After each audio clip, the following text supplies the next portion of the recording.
మేడల ఒంటి మీద బంగారు నగలు గొలుసులు వేసుకున్నాడు కాదు, వాటిని కాపాడుకునే శక్తి ఉంటేనే వేసుకోవాలనేమో. ఇగో ఢిల్లీలో ప్రహ్లాద్పూర్లో ఉండే ఈ పెద్ద మనిషిని చూడు, ఇంటి ముంగట కుర్చీ వేసుకొని కాలు మీద కాలేసుకొని నిమ్మలంగా ఫోన్ చూసుకుంటా కూసుకుండు. ఇక ఇంతలోనేమో దొంగ బద్మాషుడు వచ్చి ఏదో అడ్రస్ అడుగుతున్నట్టు చేసిండు. నిజంగానే ఏదో అడ్రస్ కోసం వచ్చిండేమో పిల్లగాడు పాపం అనుకొని ఏదో చెప్పబోతే మెడలున్న గొలుసును లటుక్కున గుంజి పెద్ద మనిషిని కింద పడిచి పోతూనే ఉండు వాడు.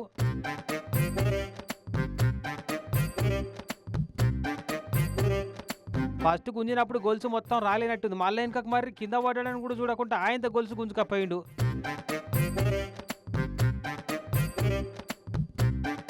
వాని చేతులు ఇరిగిపోను. ఇక పెద్ద మనిషి లొల్లిని దబ్బున ఒక ఆయన ఉరికొచ్చి ఎంట పడ్డాడు, కానీ ఎడ దొరకతాడు. ఇక అప్పటికే అవతల పడ్డాడు వాడు.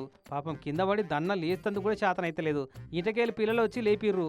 అయితే ఇసొంటి దొంగతనాలు కొత్త కాదు, బంగారం ఎత్తుకపోవడం ముచ్చట కూడా కొత్త కాదు. కానీ బంగారం రేటు పెరిగిన కాడికెళ్ళి శాతగాని పెద్ద మనుషులే గొలుసు దొంగల టార్గెట్ అవుతున్నారు కాబట్టి జర పైలంగా ఉంటారని చూపెడుతున్నాం. మల్లో మల్క ఎవడన్నా దగ్గరకు వచ్చి నీళ్ళు అడిగినా, అడ్రస్ అడిగినా, ఇంకోటి అడిగినా వెంటనే హుషారు కావాలి, వానికి దూరంగా జరగాలి. అందుకే చెప్తున్నాం ముచ్చట.